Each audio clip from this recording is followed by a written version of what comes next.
Opportunity. I thought I'd get up last night but didn't, but I did get the chance to hear from speakers. And there's been a number of people who've participated so far in this debate.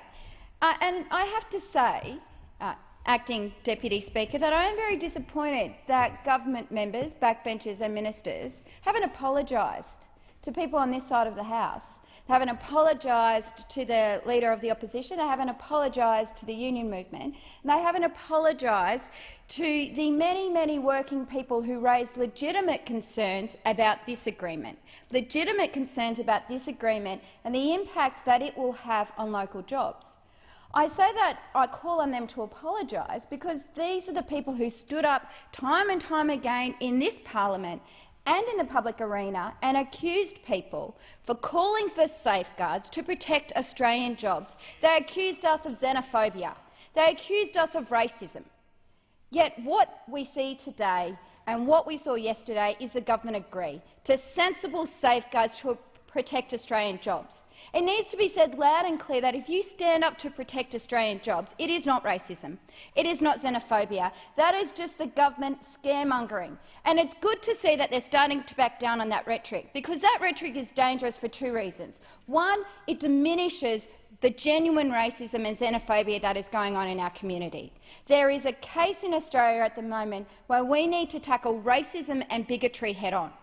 We should not be using it as a throwaway clause to scare people in a debate that at the heart of it is about jobs.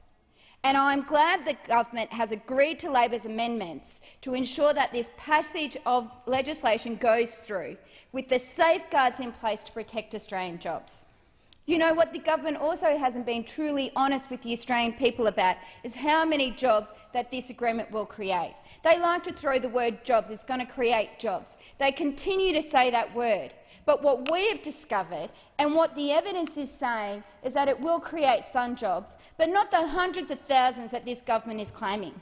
The minister, the members of the backbench, they're out there loudly saying this job will create hundreds of thousands of jobs. Simply not true. At least be honest with the Australian people how many jobs this agreement will create. The minister in the other place has been already forced to back down, and correct the Hansard. What she claimed was that these combined three trade agreements would create 178,000 jobs. It's not true. It's not true, and the minister has actually, to her credit, gone in and corrected the Hansard record. She, on Tuesday, the 13th of October, said, "I have since been advised that the methodology was inaccurate." Can we really trust a government that can't even get something as simple as that right? And how inaccurate was it? Well, what they did, Acting Deputy Speaker, was they misread the table. They added up every year to come to that bogus figure of 178,000 jobs. What they didn't do was read the paragraph up the top, Deputy Speaker, that said in 2020 there would be an extra 14,566 more jobs if the FTAs are implemented, compared to what would have been the case if they were not. That's all. Now let's just put into context that figure. This government's already sacked 16,000 public servants. This government's already sacked 16,000 public servants. Last month alone, 13,000 full-time jobs were lost. So this government, for all their rhetoric, saying that this will be the silver bullet, these free trade agreements will be the silver bullet to create jobs in this country, it is turned out to be nothing more than an overinflated, ambitious claim by this government. 14,566 jobs by 2020. To put that into context, this government's already sacked 16,000 public servants, and last month's figures alone on full-time jobs lost. 13,000 full-time jobs lost. What we don't know, Deputy Speaker, is what kind of jobs they'll create.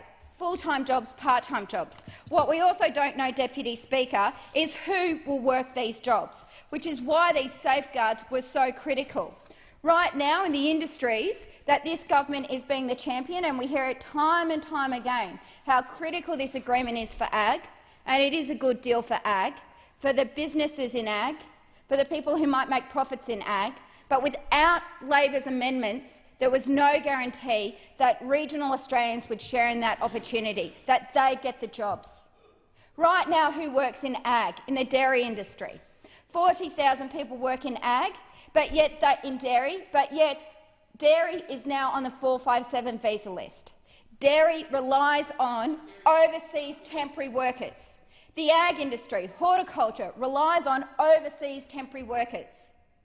The beef industry, the food processing industry, the seafood industry, all the industries that this government say will benefit from these agreements, and they will, rely on overseas workers. Yet what this government was not willing to do was put the safeguards in place to ensure that, one, those overseas workers were paid Australian wages and conditions, two, that they'd be protected from exploitation, and three, we only go to an overseas worker if there is not a local worker available.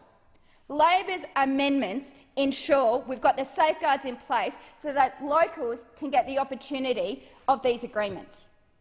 Labor's amendments ensure that people and Australian jobs are protected and that people and Australians will get the first chance of these jobs that are created in the ag industry, in the financial services industry, across our economy. This government doesn't care about local people and giving them the opportunities. If they were serious about creating jobs in our economy, they would have had these in the beginning. They would have listened to the concerns of the union movement, listened to the concerns of the Labor Party, and would not have stood up here in question time and accused us of quite some shocking things which just simply aren't true. Labor's agreement around safeguards will ensure that there's labour market testing, a new legal requirement in the Migration Act regulation that requires labour market testing for all work agreements. So this isn't just good for this free trade deal, it's good for all the deals. People need to know that if you genuinely have a skill shortage, that it is one. Daily, if not daily and weekly, we are hearing time and time again reports in the media about worker exploitation. The Fair Work Ombudsman is working overtime to ensure that we are prosecuting exploitation.